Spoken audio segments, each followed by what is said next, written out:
आदाब नाज़रीन, मामला है मुरादाबाद का, जहां पर एक आमिर अली नामी शख्स ने गुलफ्शा ज़हीर नामी लड़की से 1 साल पहले शादी की थी। अब उसके बाद उसने एक ऐसा लेटर लिख दिया जिला अधिकारी को, जिसके बाद इस लड़की की ज़िंदगी पूरी बर्बाद हो गई है।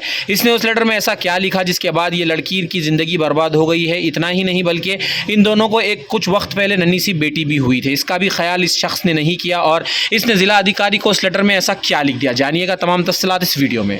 दरअसल आमिर अली ने कुछ वक्त पहले ज़िला अधिकारी को एक लेटर लिखा और उसमें उसने ये कहा कि वो अपना धर्म परिवर्तन करना चाहता है। वो अब आमिर अली नहीं बल्कि अमित महेश्वरी बन चुका है। इस लेटर को लिखने के बाद जब ये पता चला कि ये लेटर क्यों लिखा गया, इसकी क्या तफसीलात थी, ये तमाम तर तफसीलात इसकी बीवी गुलफ्शा ज़हीर ने मीडिया के सामने आकर सुनाई है। इसमें यह पता चला है कि ये शख्स अपने पढ़ाई के दौर में एक लड़की से इसने मोहब्बत की थी। इसके बाद ये लड़की से मोहब्बत करते हुए उस लड़की को छोड़कर आकर गुलफ्शा ज़हीर से इसने शादी कर ली थी, क्योंकि वो लड़की किसी और धर्म से ताल्लुक़ रखती थी। जिसके बाद वो लड़की इनसे लगातार टच में थी। उस लड़की से वापस शादी करने के लिए इसने ऐसी हरकत की है, ऐसा कहना है इस शख्स की बीवी का। मगर इन तमाम चार चीज़ों में यहाँ पर ज़िंदगी बर्बाद हुई है सिर्फ गुलफ्शा ज़हीर की और उसकी बेटी। अब इसके अंदर गलती किसकी है, इस शख्स की आमिर अली की जो अब अमित महेश्वरी बन चुका है, या फिर वो लड़की की जो शुभांगी नामी बताया जा रहा है, जो उसके पढ़ाई के वक्त की प्रेमिका रह चुकी है। अब यहाँ पर शादी के बाद भी ये शख्स उस लड़की के साथ टच में था। ये गलती इस शख्स की है या फिर शुभांगी की है? इन दोनों ने मिलकर इस लड़की की ज़िंदगी तो बर्बाद ही कर दी है। यहाँ पर इनकी बीवी ने इनके ऊपर कई और आरोप भी लगाए। सुनिएगा मज़ीद तफसीलात आमिर अली और अमित महेश्वरी की बीवी की ज़ुबानी। रोलिंग। क्या नाम है आपका? मेरा नाम गुलफ्शा ज़हीर है। गुलफ्शा, आपको पता है आपके हस्बैंड आमिर ने धर्म परिवर्तन के लिए एप्लीकेशन दी है? जी पता है, कल रात पता चला। क्या है पूरा मामला? कल पता आमिर जो है, आमिर से मेरी शादी 20 फरवरी 2022 को हुई थी। ठीक है, शादी के 3 महीने बाद आमिर डेली इवनिंग वॉक पर जाते थे। मुझे शक हुआ, मैंने आमिर से कहा, मैंने कहा आप इवनिंग वॉक पर क्यों जाती है? तो बोले मैं हेल्थ कॉन्शियस हूँ, मैं शादी से पहले से ही टहलने जाता हूँ खाना खाने के बाद। मैंने सोचा होंगे हेल्थ कॉन्शियस। तो एक दिन क्या हुआ, आमिर टॉयलेट में बैठे हुए थे, मैं रूम में थी, कॉल बजी, मैंने फ़ोन उठाया, ऑफिस नंबर के नाम से नंबर सेफ था। तो वहाँ से लड़की की आवाज़ आती है, यार आमिर तुम कहाँ हो? मैं डेली तुम्हारी इस टाइम कॉल का वेट करती हूँ, तुमने अभी तक मुझे कॉल नहीं करी। मैंने कहा कौन? आप कौन बोल रही हैं आप?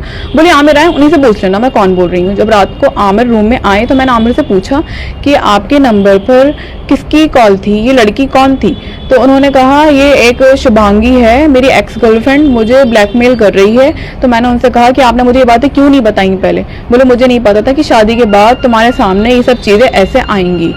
उन्होंने मुझसे ये कहा कि ये लड़की मुझे ब्लैकमेल कर रही है, शादी से पहले मुझे बहुत ब्लैकमेल करा इन्होंने। मैंने इनसे कहा कि आपका अगर उनमें ही इंटरेस्ट था तो आपने मुझसे शादी क्यों करी? तो बोले ये मेरे साथ पढ़ती थी MIT में, 2014 से हमारा रिलेशनशिप था, मैंने इनको शादी के लिए प्रपोज करा, इन्होंने अपने घर वालों को नहीं बताया। इन्होंने कह दिया जाकर तुम शादी कर लो, तुम मुसलमान हो, मैं तुमसे शादी नहीं करूंगी। ठीक है, और मैंने आमिर से पूछा कि आपने मतलब जो करा क्यों करा ये? तो उन्होंने कहा कि शादी जो हुई है मेरी मर्जी से हुई है, सब कुछ सही चल रहा था। मैंने जब तुमसे एंगेजमेंट हुई तो मैंने इसको बताया, देखो ये लड़की है, इससे मेरी एंगेजमेंट हुई है, मैं तुम्हारी मतलब सब कुछ तुम्हें बताकर शादी कर रहा हूँ, ताकि तुम मुझे ये ना बोलो कि मैंने तुम्हें धोखा दिया या मैं धोखेबाज हूँ या मैंने बेवफाई करी।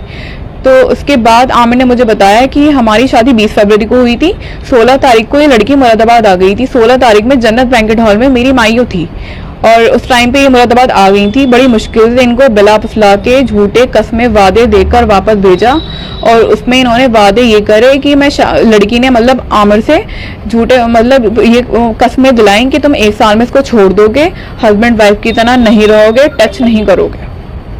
ये बात हुई। उसके बाद ये कंटिन्यूसली बात करते थे, कभी कभी मेरे सामने भी चैटिंग होती थी।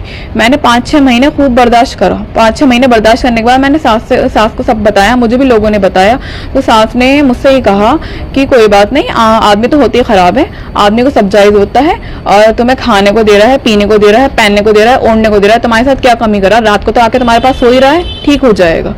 और लुबनाबाजी को, जो मेरी नंद है लुबना, बड़ी नंद, छोटी नंद है उज़मा परवीन, सबको सब पता था, लेकिन मुझसे सबने सब छुपाया। तो धर्म परिवर्तन वाली बात आपके सामने कब आई? धर्म परिवर्तन वाली बात कल रात मेरे सामने आई, जब व्हाट्सएप पे सारे मैसेजेस उड़ गए थे सबके पास। इससे पहले मुझे कुछ नहीं पता था, ना उन्होंने मुझे लास्ट आप आमिर से कब मिली थी? 1 वीक पहले, इधर देखिए कैमरे के 1 वीक पहले। क्या बात हुई? तो उस टाइप कोई बात हुई थी? इस टाइप बहुत की? ज्यादा परेशान थे वो, और आमिर को जब शुभांगी बहुत ज्यादा मेंटली तौर पर डिस्टर्ब करती थी, वो ये कहती थी, मतलब शुभांगी जो है एक तरीके की साइको लड़की है। अभी आमिर अली को गिरफ्तार कर लिया गया है। उनके ऊपर इस तरह के सेक्शन भी लगाए गए हैं। आप अपने टीवी स्क्रीन पर देख सकते हैं क्या सेक्शन लगाए गए हैं, जिसके बाद इन्होंने एक वीडियो के जरिए यूपी सीएम का भी प्रदेश के शुक्रिया सीएम अदा किया। साहब का शुक्रिया अदा करती हूँ, उन्होंने मेरी अपील पर ध्यान दिया, मेरे शातिर शौहर आमिर अली के खिलाफ केस दर्ज कराया। मेरी योगी जी से एक और अपील है, मैं और मेरी फैमिली के साथ धोखाधड़ी करने वाले आमिर अली और उनका इन चीजों में साथ देने वाले सभी लोगों के खिलाफ सख्त से सख्त कार्रवाई की जाए, ताकि आने वाले समय में किसी की बेटी की जिंदगी बर्बाद ना हो। योगी जी आपका दिल से शुक्रिया, सारे मीडिया कर्मियों